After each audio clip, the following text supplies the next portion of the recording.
You are so many things, a healer, a doctor, a hunter, a runner for the elders, the shaman. Who is Angaangaq? He is the man who looks like his uncle. He's the one who's named after his uncle, whose name is Qoyagi. And that Qoyagi, who is my father's older brother, was named after Angaangaq, the man who looks like his uncle, his great uncle. That man was named after Qoyagi, the beloved one, who was named after Angaangaq. So I'm very old. That's who I am.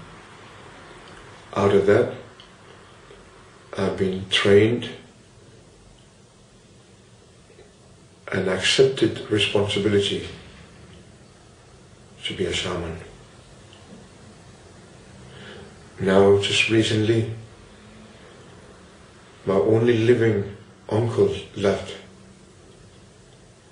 told me that I'm going to have to be known as the great shaman, Angaangaq, because I was the one who never gave up on bringing home the sacred fire to the top of the world. Because he says that only Angaangaq could do and accomplish what I did. Exactly what it means in my life, I'm not yet certain. But now I have accepted responsibility to be living and working as Angaangaq. So that's Angaangaq. Angaangaq, how can we understand what a shaman, what an Angaangaq is? I was asked a very similar question in New York City. They asked, why shamanism? Why are the shamans coming back? I told them because the world has lost its ceremony. Without the ceremony, we go lost into a world we created, and we don't even know what we created. It's like flying in over Zurich at night, beautiful lights, and you land in there and you go lost. In the midst and the sea of light, you don't know.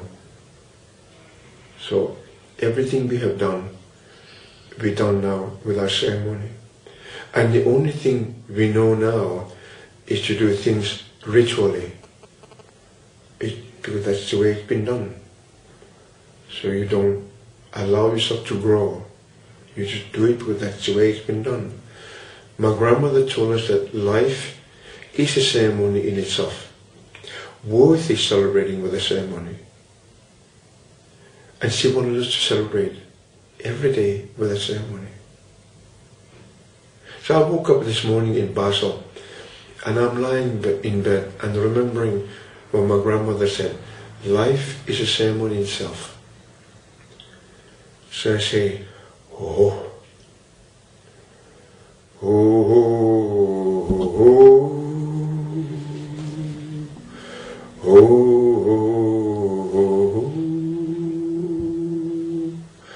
oh, oh.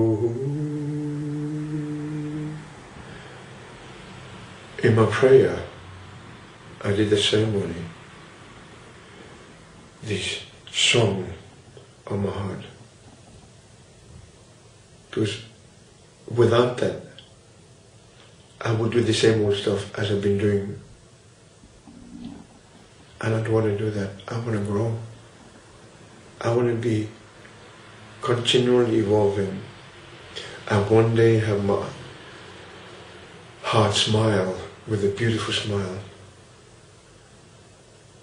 One day I want to stand on top of the world with a beautiful blossom in my heart and smile to the world and truly say, I'm standing on the top of the world, and smile. That's the ceremony. Angaangaq, now that it is clear that we cannot stop the melting of the ice, what is your message to the world?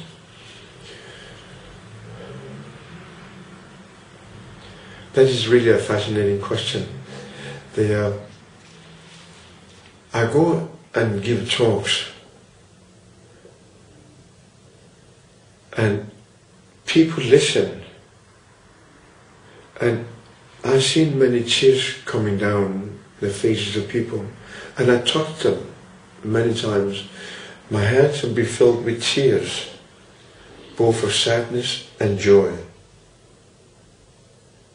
But then they leave, and I look at my hand and turn to God, the Creator, and say, I pray that I've been able to change the person. Because without change, they will do the same old stuff. Many will die. Many more will barely survive. Few will have a life.